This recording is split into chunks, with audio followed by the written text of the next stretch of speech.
4. Segunda de Corintios 4.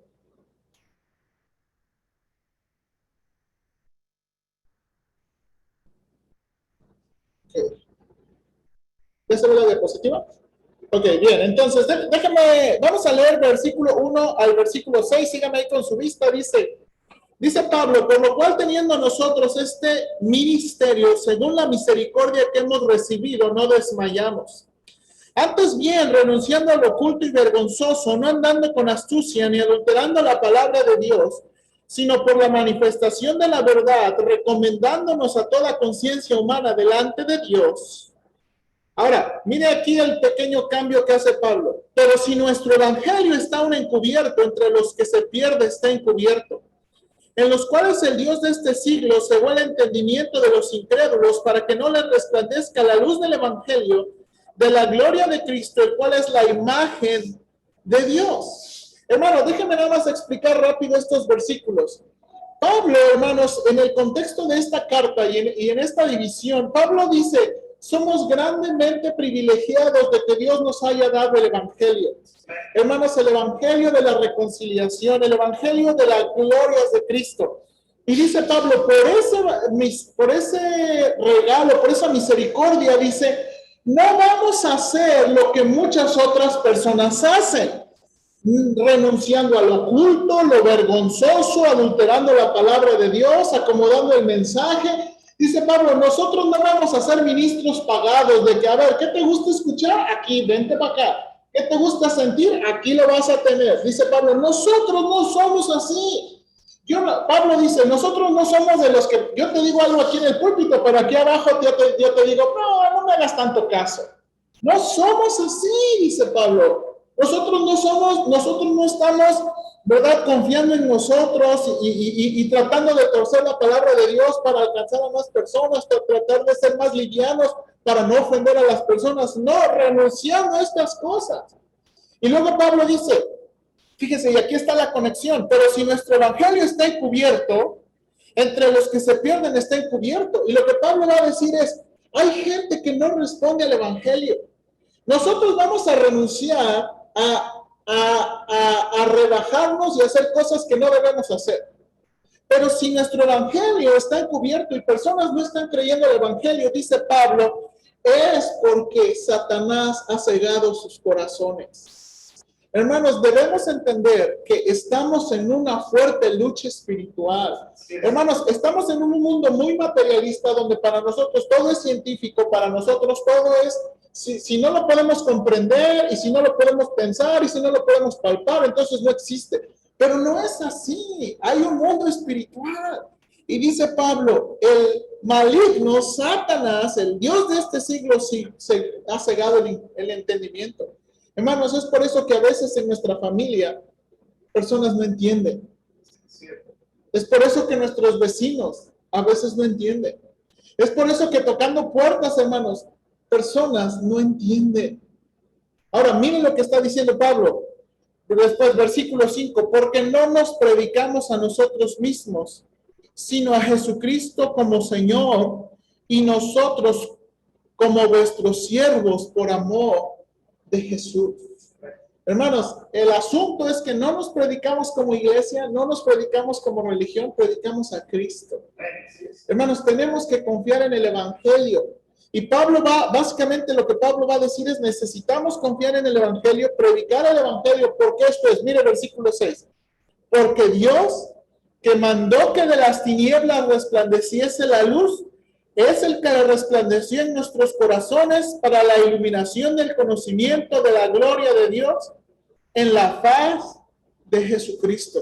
Hermanos, el versículo 6 describe de una forma un poquito difícil, pero una forma muy poética, que así como Dios, hermanos, hizo la obra de creación. ¿Se acuerdan? Usted lee en Génesis, sea la luz y ¡cas! Fue la luz. Así como Dios está creando por su palabra, es lo mismo que pasa en nuestros corazones. Cuando viene el evangelio y respondemos al evangelio, hermanos, dice, es como si, y no está diciendo que es la misma obra, pero es como si Dios trajera esa luz del principio. Y entonces, hermanos, lo que Pablo está diciendo, va a tratar de decir, y estoy resumiendo, es que la salvación es una obra de Dios. Hermano, la salvación es una obra de Dios. Hermanos, ahora, ¿por qué necesito enfatizar esto? Porque lo que vamos a ver, estamos en la historia de los bautistas, hemos avanzado a la historia de los bautistas, pero estamos llegando a este punto donde vamos a hablar del gran avivamiento, hermanos. Y necesitamos entender de nuevo qué es el avivamiento. Creo que ya he predicado y enseñado un poquito sobre esto, pero quiero que usted pueda entender el asunto del avivamiento histórico. Porque yo creo, hermanos, que necesitamos orar por el avivamiento, pero necesitamos entender qué es avivamiento, porque eso nos va a ayudar. Entonces, recuerde, he estado enseñando este tema. Los bautistas, recuerde, crecieron en estos movimientos, las iglesias crecieron en estos movimientos. Entonces, téngame paciencia, este es el tema de hoy, ¿verdad? No es directamente de los bautistas, pero es uno muy importante para entender el crecimiento de las iglesias bautistas, la doctrina y la práctica de las iglesias bautistas. Entonces, ¿está conmigo? Vamos a ver esta ilustración. Como dije, la historia son largas ilustraciones, ahora, muy interesantes y muy aplicativas. Ahora, Dani, ¿me puedes hacer más chiquita la diapositiva en la pantalla para ver a los hermanos? ¿Verdad? Quiero ver a los hermanos de Zoom para que no se duerman, si no los voy a despertar, ¿verdad? No apaguen sus cámaras, no hagan trampa, ¿ok? Ok, bien, hermanos, estamos en el gran despertar, ¿ok? ¿Cómo comenzó esto y cuál es el contexto? Hermanos, recordemos que la Reforma había enfatizado la salvación por la fe sin necesidad de ninguna obra. Hermanos, recuerden que por muchos años la Iglesia Católica había enfatizado que uno tenía que trabajar por sus obras. Uno tenía que hacer buenas obras, uno tenía que tener los sacramentos, uno tenía que guardar tantas cosas y obras y obras, obras. Cuando llegan los reformadores, empiezan a predicar la palabra de Dios y encuentran que la Biblia enseña que la salvación es por fe, sin ninguna obra. No necesito ganar mi salvación, no necesito, hermanos, conseguir ni perseverar mi salvación. Eso, hermano, hizo mucho. Lo que pasó después con las iglesias protestantes es que se dedicaron a refutar la doctrina católica a través de credos y confesiones. Básicamente las iglesias protestantes dijeron, bueno, vamos a enseñarle lo que la Biblia realmente dice. Y las confesiones sirvieron para unificar a las iglesias protestantes en Europa e Inglaterra. Es lo que ya hemos venido viendo, hermanos. Las confesiones no son malas. Deben ser un medio para ayudarnos. Y eso es lo que ayudó. El problema es que las confesiones comenzaron a convertir al cristianismo a un cristianismo frío y a un cristianismo muy académico. Hermanos, no me acuerdo qué versículo en el libro de Gálatas, hay un versículo en el libro de Gálatas que utiliza la palabra catecismo. Hermanos, y yo creo que si usted fue católico y le llegó a ir al catecismo, hermanos, el catecismo en sí, la idea de catecismo en sí es la instrucción y no es mala. Hermanos, los bautistas y otras iglesias tenían un catecismo. Y yo creo, hermanos, que el catecismo es muy útil. El problema es que en las iglesias protestantes las personas tenían mucho catecismo y catecismo muy académico, pero no sabían qué significaba eso. Y ahí es el problema, ¿no? ¿Cuántos de ustedes hicieron, verdad, la primera comunión y se acuerdan de todo lo que dijeron y lo entendieron? Bueno, eso estaba pasando en las iglesias protestantes, en las iglesias cristianas, que también estaban teniendo catecismos, que estaban aprendiendo cosas, pero no muchas veces las entendían y no muchas veces sabían para qué servían. Entonces, hermanos, a ese tipo de cristianismo que llegó a convertirse un cristianismo frío y un cristianismo académico y un cristianismo muy confesional, hubo respuestas. Y la primera respuesta, si puedo decir así, vino de los luteranos, ¿ok? Las iglesias luteranas, de nuevo, son de las antiguas, de nuevo, tienen el nombre de luteranos por seguidores de Lutero, pero son cristianos, ¿verdad? Ahora, esto es lo que pasó, hermanos. En los luteranos creció un movimiento que se le llamó el pietismo, ¿verdad? La foto que tenemos ahí es un hermano que se llama Philip Spinner, ¿verdad? Él fue uno de los fundadores del pietismo. Hermanos, la esencia del pietismo es esto, hermanos, la piedad. ¿Y qué significa la piedad? Cómo uno vive la vida cristiana, ¿ok? Cuando hablamos de piedad, hermanos, estamos hablando de cómo uno vive la vida cristiana. Entonces, miren lo que llegó a decir este hermano Spinner. De ninguna manera es suficiente tener conocimiento de la fe cristiana, porque el cristianismo consiste en la práctica.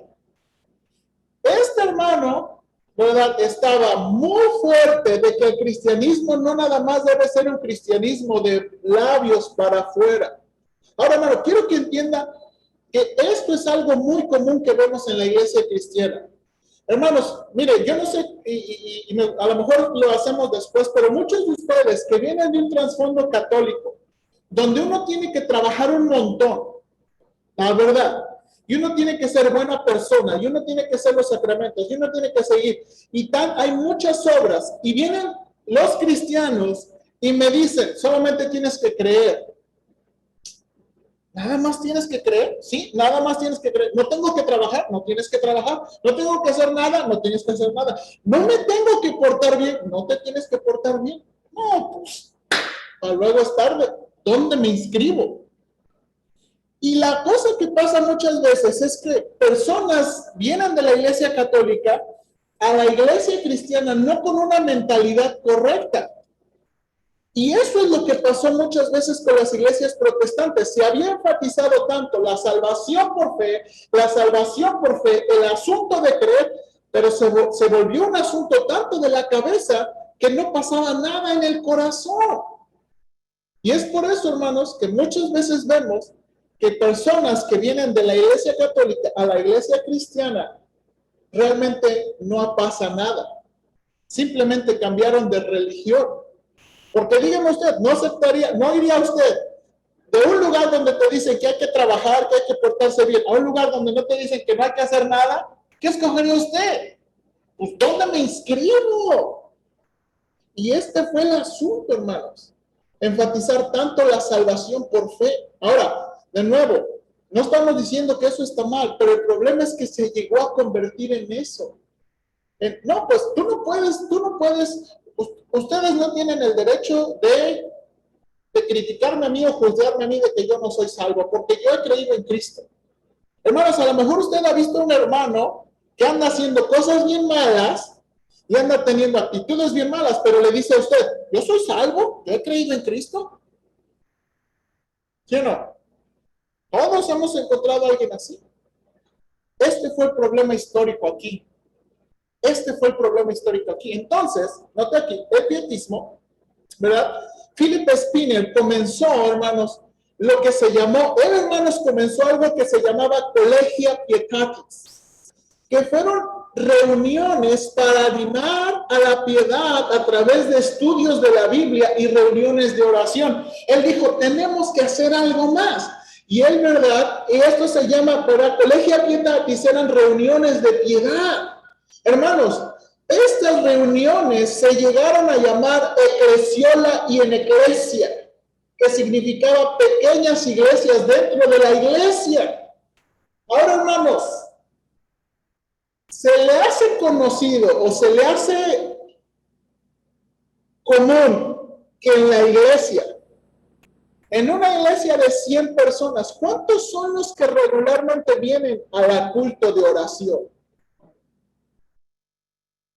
De 100 personas que son miembros o congregantes, ¿cuántos participan en el programa de evangelismo? ¿O cuántos tienen el cuidado de ayudar y preguntar y servir a otros?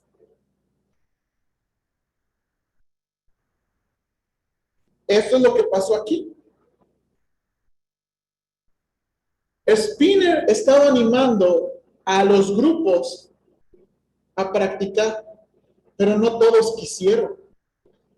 Y por eso se le llegó a llamar que había pequeñas iglesias dentro de la iglesia. o pequeños grupos dentro de la iglesia, porque no todos quieren, no todos están dispuestos. Esto es lo que empezó a pasar en las iglesias protestantes, ¿ok? Hermanos, Spinner escribió su Pia Desideria, que significa deseos piadosos, ¿verdad? Con por lo menos 6 propósitos. Él quiso que la iglesia, hermanos, reviviera. Que la iglesia reviviera, que la iglesia no fuéramos todas personas que nada más venimos, escuchamos, ¿verdad? Nos saludamos, sonreímos y nos vamos.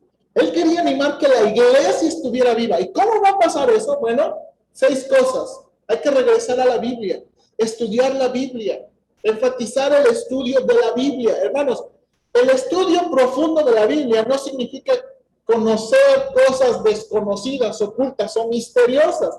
Es entender mejor, entender mejor. Un estudio profundo de la Biblia es entender mejor la Biblia. Eso es. Luego, la actividad de los laicos, especialmente en estudios bíblicos. Recuerda que en aquel tiempo los únicos que podían enseñar o predicar eran ministros ordenados por el Estado. Y estos hermanos, ¿verdad? Spinner dijo, no, hay que darle oportunidad a otros de enseñar. Hay que darle oportunidad a otros que no han estudiado, que no han sido ordenados. Él animó eso.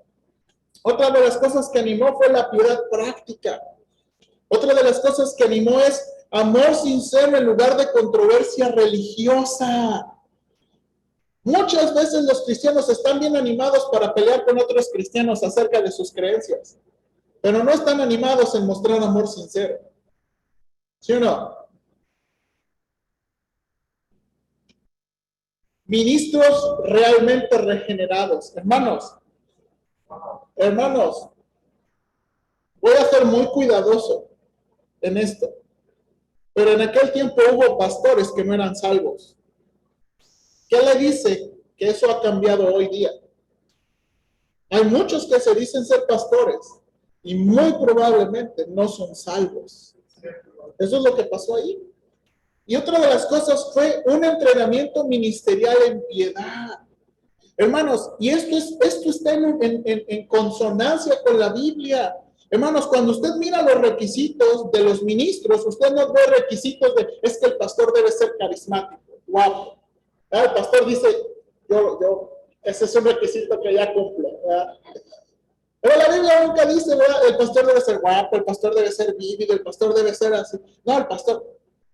Las cualidades que la Biblia menciona es de su carácter, de él como persona, no de sus habilidades. No habla nunca de sus habilidades. Básicamente destaca 2, que es predicar y enseñar. Ahora, hermanos, esto es lo que estaba pasando. Lo que vemos aquí y lo que estamos viendo aquí no fue una nueva doctrina. Por favor, entiéndanme aquí y agárrenme bien, despierten aquí. Lo que está pasando en la iglesia cristiana no es una nueva doctrina, sino un ¿qué?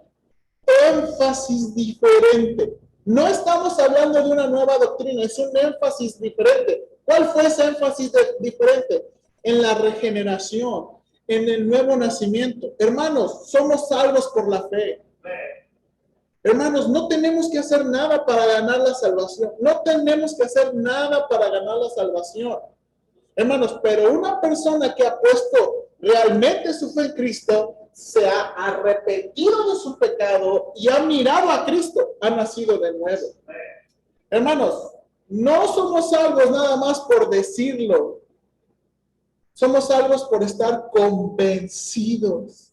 Hay un hermano en Emanuel que dice, él ora mucho por sus hermanos, porque él dice, mis hermanos están bien convencidos, pero no están convertidos. Y es que a veces las personas se convencen, yo soy salvo, vivo mal, pero yo soy salvo, y se convencen. Pero realmente lo que la Biblia, y aquí está de nuevo, un énfasis, ¿se acuerda? Yo prediqué 2 domingos sobre eso. La Biblia nunca pone justificación y regeneración como 2 cosas diferentes, son 2 cosas juntas. Somos salvos por fe, pero Dios, a la misma vez que somos salvos por fe, produce una nueva vida. Y este fue el énfasis. Le dijeron, queremos ver cristianos, no nada más profesantes, queremos ver cristianos que realmente se vean como cristianos.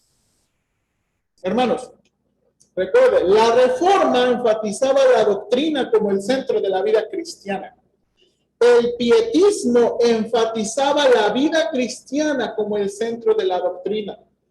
Por favor, no me malinterpreten. No estamos viendo dos doctrinas diferentes. Estamos viendo énfasis diferentes. Énfasis diferentes. Ahora, hermanos, esto fue la respuesta luterana. Pero también hubo respuesta en la iglesia anglicana. La iglesia anglicana, usted recuerda, es esa iglesia de Inglaterra, que en sus inicios luchó por ser una iglesia protestante, una iglesia cristiana, una iglesia que predicaba salvación por fe. Y en Inglaterra, dentro de los anglicanos, comenzó un grupo de pequeños ministros a reunirse para tener estudios bíblicos y oración. Hermanos, la iglesia anglicana hoy en día se ve como la iglesia católica. En aquellos días era un poquito diferente. Hermanos, la iglesia anglicana es la iglesia de la reina Isabel, donde ella es la cabeza de la iglesia. ¿Verdad? Si usted vio la boda del rey, esa es esa iglesia, ¿verdad? Hermanos, este grupo de los ministros anglicanos fueron llamados metodistas. ¿Por qué? Por su método sistemático de las reuniones. Les llamaron despectivamente, mira, van los metodistas a reunirse a estudiar, dice a estudiar la Biblia, dice a orar, dice a retarse, mira los metodistas, y despectivamente se referían a ellos como los metodistas. Y dos de ese grupo fueron George Whitefield y Juan Wesley, ¿ok? Fueron dos de los más conocidos de ese grupo de metodistas. Y tiempo después, hermano, Juan Wesley comenzó y fundó la iglesia metodista en Inglaterra. Ahora, ¿qué era lo diferente aquí? Que estos hombres, de nuevo, hermanos, mira aquí, se reunieron para estudiar la Biblia, para orar. Hermanos, George Whitefield enfatizó la religión experimental en base en la experiencia de la regeneración. ¿Qué quiere decir, hermanos? Un cristiano sabe que es cristiano y experimenta que es cristiano. Hermanos, Whitefield fue pionero en la predicación al aire libre y el uso de los medios para promoverla. Hermanos, en aquellos tiempos Whitefield estaba preocupado por las personas. Como le dije, en aquellos tiempos de la historia, si alguien quería conocer de Dios, tenía que venir a la iglesia. Los ministros no estaban yendo fuera de la iglesia, las personas estaban viniendo a la iglesia. Si usted quiere saber algo de Dios, venga a la iglesia. Pero Whitefield dijo, no, tenemos que alcanzar a los que están fuera de la iglesia y a aquellos que nunca van a venir a la iglesia. Y empezó. John Wesley, Juan Wesley, era arminiano. ¿Se acuerda que ya hemos visto este punto? Whitefield era reformado, o como le dicen al día, calvinista, ¿verdad? Y aunque tenían creencias diferentes, ellos supieron trabajar en esto. Hermanos, fue convertido él después de un viaje a Nueva Inglaterra por la influencia de los hermanos moravos. Hermanos, los moravos fueron hermanos que se dedicaron a predicar el evangelio. Hay muchas anécdotas de los hermanos moravos. Hermanos, él se dedicó al estudio y la predicación. Hermanos, Wesley fue uno de los hermanos que en aquel tiempo no había coche y tuvo que viajar en caballo. Y hermanos, galopó por muchos kilómetros para predicar. Hermanos, se dice que Wesley se levantaba a las 4 de la mañana y a las 6 de la mañana predicaba un sermón cada día. Bueno, se dormía ahora también hay que ser honestos y justos. Se dormían a las 8 de la noche. ¿Verdad? Porque a veces los vemos como, no, es que tremendo ser. Después sí, a las 8 de la noche ya estaban. Pero bueno, tenían disciplina. Tenían mucha disciplina. Hermanos, entonces, miren lo que está pasando aquí. Los luteranos están diciendo, no nada más hay que enfatizar la salvación por fe, hay que enfatizar un nuevo nacimiento. Somos nuevas personas, somos nuevas. El cristianismo no es un cristianismo de labios, es un cristianismo de vida. Y los alemanes, los pietistas. En Inglaterra, los metodistas. Y de pronto, hermanos, viene y comienza el gran despertar en América. ¿Ok? En América. Ahora, hermanos, noten lo que estaba pasando aquí. En Nueva Inglaterra, la mayoría de iglesias habían seguido la teología reformada y la teología del pacto desarrollada por los puritanos. Por ende, mire lo que ya hemos enseñado. En la iglesia había niños bautizados que eran parte de la iglesia sin ser convertidos.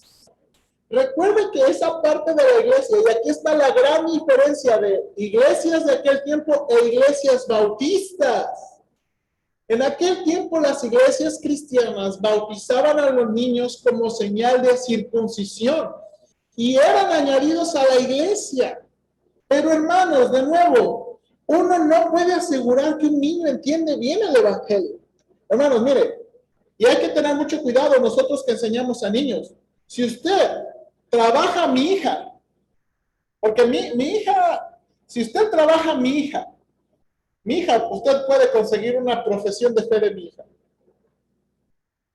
¿Verdad? Si uno trabaja con los niños, uno puede conseguir una profesión de fe de los niños.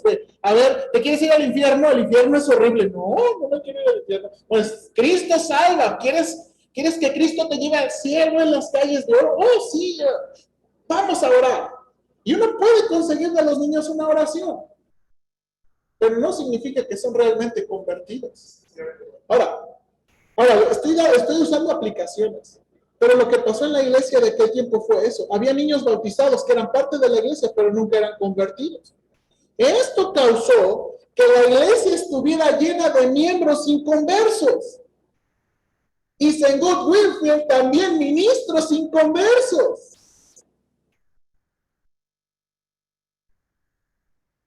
Ahora, hermanos, aquí reside el problema. Y aquí, bueno, no es que resida el problema, quiero aclarar esto, pero aquí es donde uno tiene que entender realmente y explicar realmente todo lo que dice la Biblia. Hermanos, somos salvos por fe. Pero como hemos explicado, y de nuevo, si usted, hermano, quiere ver, ahí tenemos en YouTube este video sobre los prerequisitos del avivamiento. Hermanos, el avivamiento y un entendimiento del avivamiento requiere un conocimiento de la salvación. Hermanos, la salvación no nada más no consiste en una profesión. Hermanos, la salvación consiste en la obra de Dios en que nos ofrece el evangelio, pero nos demanda arrepentimiento y fe. Arrepentimiento y fe. Y por el responder en el arrepentimiento y la fe, somos salvos y somos, hermanos, regenerados. Se nos da una nueva vida. Una nueva vida. Hermanos, con nuevos deseos, con una nueva inclinación. Y como el hermano Ortega lo resume, ya no peca uno a gusto. Así. Cuando se nos ha dado una nueva vida en Cristo, usted no puede pecar a gusto. Usted no puede seguir viviendo la vida antigua a gusto. No se puede. Ahora, me explico en lo que estaba pasando aquí, hermanos. Si la iglesia estaba bautizando niños, ahora recuerda, esto es muy diferente a lo que enseña la iglesia católica. Las iglesias cristianas estaban bautizando niños por la señal de la circuncisión. Ellos creían, bueno, hay que bautizarlos, ¿vale?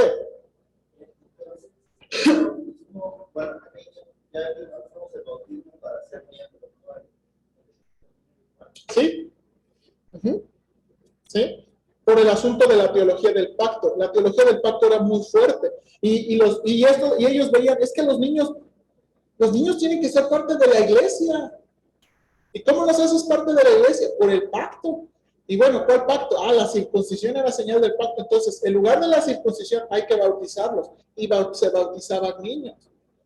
Ahora, hermanos, el paralelo moderno es nosotros tratar de conseguir profesiones de los niños. A lo mejor nosotros no bautizamos niños, pero sí queremos a veces trabajar a los niños y conseguir profesiones de los niños. Y lo que vamos de nuevo, a lo mejor luego conseguir son niños muy convencidos, pero no convertidos, ¿verdad? Ahora, mire cómo comenzó el avivamiento aquí.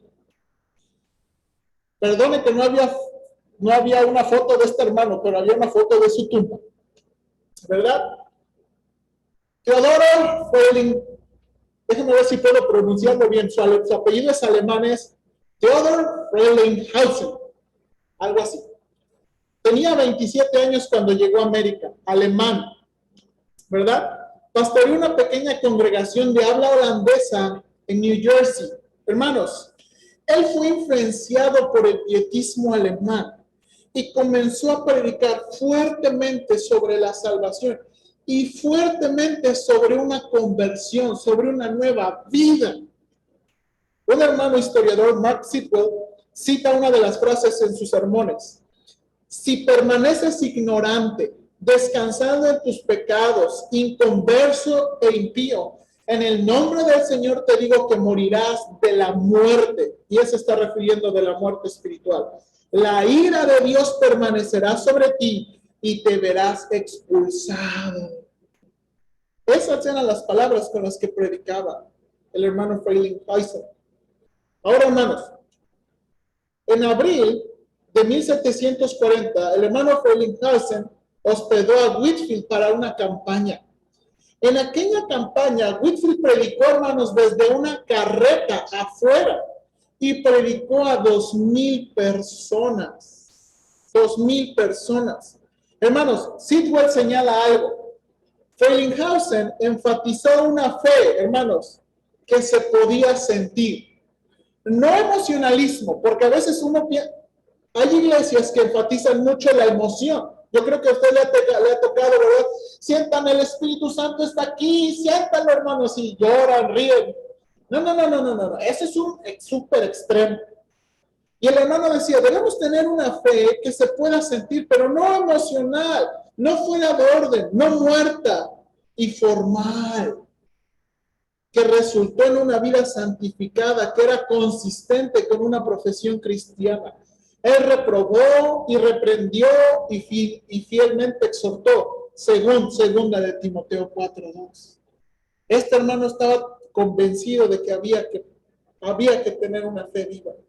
Después de él, hermanos, llegó este hermano y el avivamiento comenzó entre los presbiterianos. Gilbert Tennant fue un ministro presbiteriano. Su papá fundó un colegio que se llama Locke College en Pensilvania y según Whitefield, esta era una escuela de profetas. Hermanos, impactado por Frelinghuysen y Whitefield, se dedicó a campañas de predicación y en 1741 predicó el peligro de un ministerio inconverso. Este sermón, hermanos, fue publicado por Benjamin Franklin y la portada llevaba Jeremías 5:30 al 31. Algo maravilloso y horrible se ha cometido en la tierra. Los profetas profetizan falsamente y los sacerdotes gobiernan por sus miedos. Y a mi pueblo le encanta que así sea. ¿Y qué haréis al final? Hermanos, algunos estaban enojados, no tanto por la idea de criticar al clero inconverso, sino por dar a entender que no lo eran. Hermanos, Frelinghuysen criticaba. Hermanos, es como hoy en día, imagínense predicar con pastores y decirles, es que ustedes no son salvos. Pastor, ¿cuántos no serían ofendidos? ¿Y cuántos no nos agarrarían a cachetadas? ¿Y cuántos de ustedes no les ayudarían, verdad? Pastor, que no le digan así, vamos. Y... Hermanos, en aquel tiempo eso era muy fuerte, muy fuerte. Pero quiero que entienda la esencia del avivamiento. Esto fue la esencia del avivamiento. Entonces, entre los presbiterianos comenzó una lucha entre las nuevas luces, que eran pro avivamiento, y las viejas luces, que eran anti avivamiento. Algunos dijeron, ¿para qué vas a predicar en las calles y en los parques y en los lugares públicos? Aquí hay una iglesia, no sean locos. Y había la lucha entre las viejas luces y las nuevas luces, ¿verdad? Ahora, hermanos, la realidad también es que el avivamiento también trajo predicadores con prácticas muy excéntricas y fuera de orden. Hermanos, los de las nuevas luces, los que empezaron a predicar al aire libre, los que empezaron a hacer mover su predicación fuerte, también algunos fueron muy excéntricos. Hay un hombre llamado James Davenport. Miren, fíjense lo que hizo James Davenport. Reunió a su iglesia y tuvo un servicio de 24 horas. Ya se murió, hermano, no se asusten, nunca lo vamos a invitar. Un servicio de 24 horas. No se dice todo lo que se hizo, pero se dice que al final, hermano, se desmayó, colapsó. Hermanos, la realidad es que las nuevas luces también tenían predicadores muy excéntricos y fuera de orden. Sin embargo, muchos fueron realmente convertidos al comprender el evangelio claramente y de nuevo experimentar un nuevo nacimiento. Esta fue la esencia del avivamiento, un nuevo nacimiento, personas realmente convertidas. Hermanos, los convertidos comenzaron a vivir una fe viva y real, que les animaba a perseverar en medio de las adversidades y tentaciones. Hermanos, la realidad es que en la iglesia sí hay muchos convertidos, pero a veces muy fríos, muy apáticos. Y el avivamiento también les ayudó a ellos a tener una fe viva y real. Hermanos, si somos honestos, usted y yo en algún momento hemos tenido una fe o hemos temblado en nuestra fe. A lo mejor usted ha dejado de orar. ¿Para qué oro si Dios no me contesta? ¿Para qué voy a la iglesia si no cambio? ¿Para qué leo la Biblia si no entiendo? Más tarde o temprano sufrimos este tipo de experiencia. Pero algo que trajo el avivamiento fue que los cristianos, los convertidos, comenzaron de nuevo a tener una fe viva y real. Ahora, note lo que estoy enfatizando aquí, que les animaba a perseverar en medio de adversidades y tentaciones. Hermanos, eso es lo que enfrentamos en la vida, ¿sí o no? Adversidades y tentaciones, pruebas y tentaciones, luchas. Hermanos, la fe cristiana no es como que nos va a poner, no nos va a hacer canelos para pegarle a todos y ganarles, ¿verdad? Díganme cuántos son para no contarlos. Así no es el cristianismo. El cristianismo es de los que platicaba con un muchacho ayer. El cristianismo muchas veces, como dice Proverbios, cae el justo 7 veces y de todas vuelve a levantarse. Una fe, hermanos, que nos ayuda. Y llegamos, hermanos, a uno de los que yo más admiro, ¿verdad? Jonathan Edwards.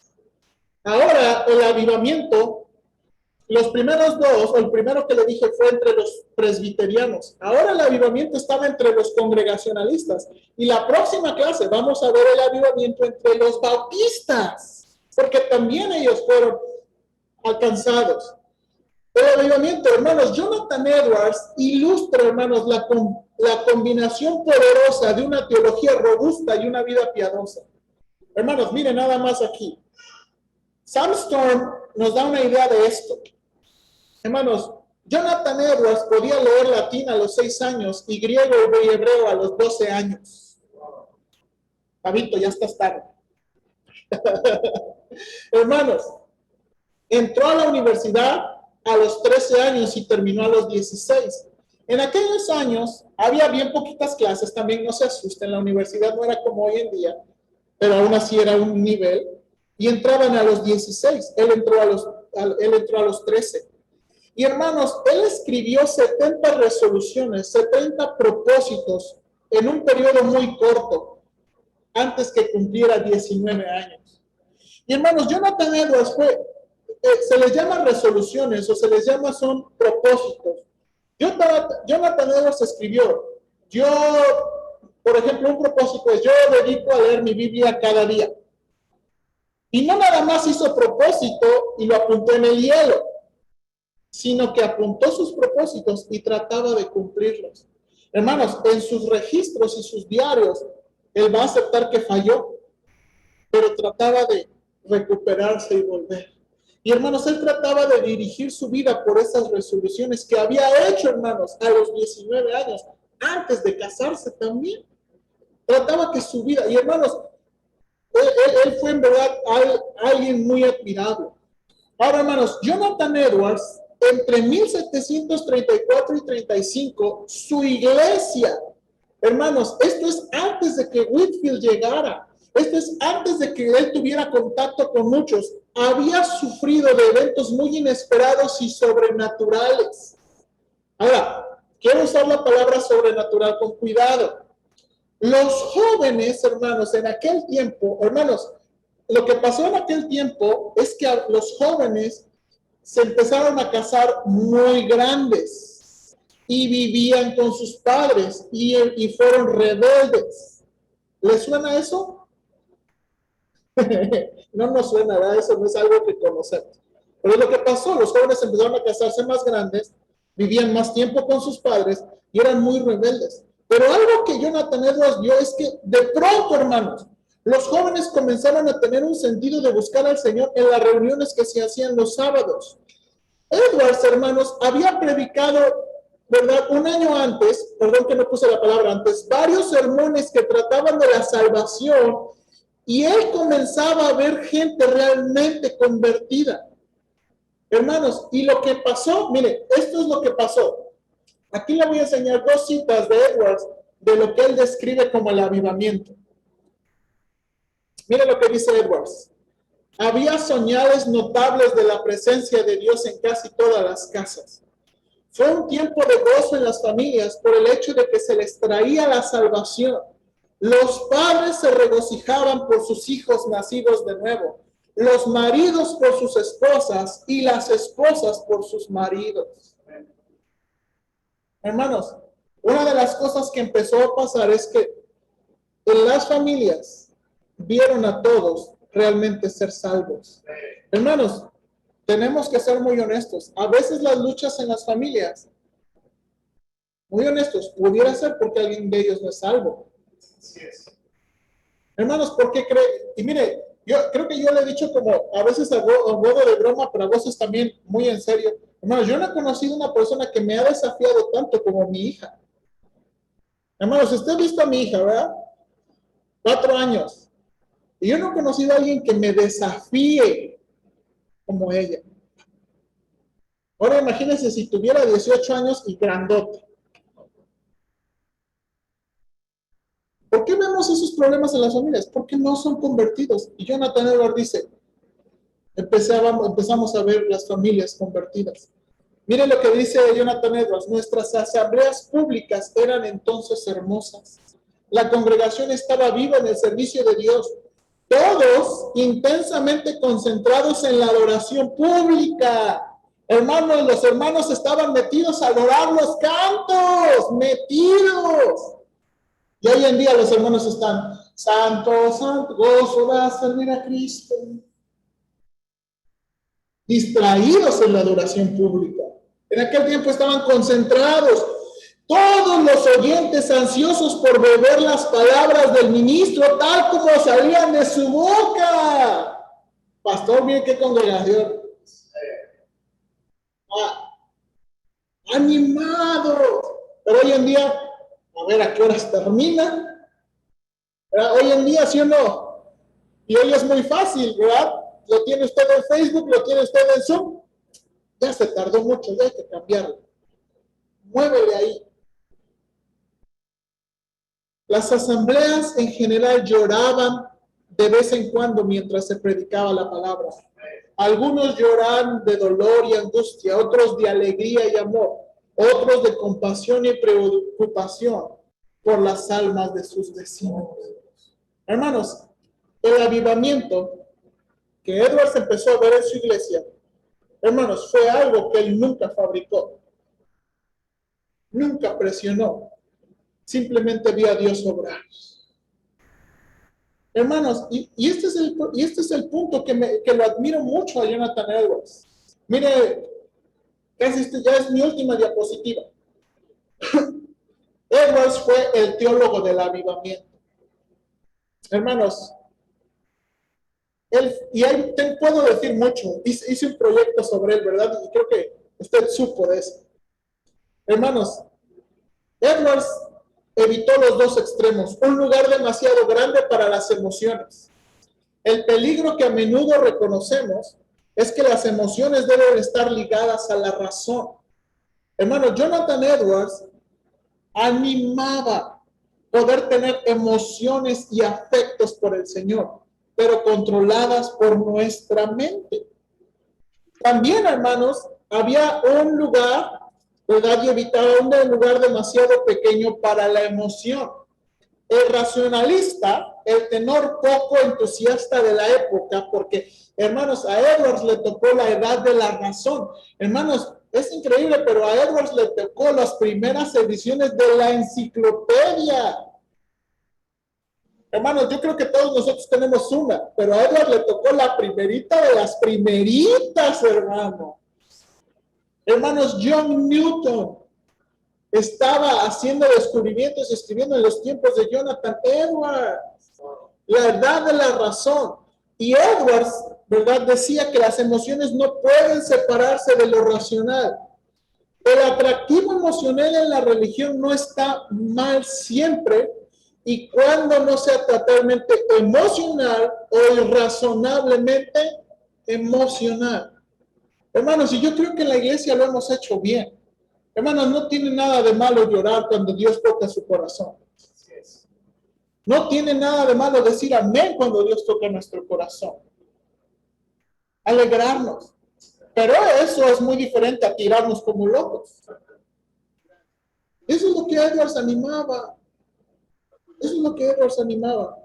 Y por último, considere la enorme majestad. Este fue su versículo de conversión de Edwards. Nos damos cuenta de que bíblicamente tanto la cabeza como el corazón deben estar comprometidos en la adoración y el servicio. Hermanos, Jonathan Edwards fue este teólogo del avivamiento. Uno de sus escritos más famosos, que está en español, se llama Afectos Religiosos.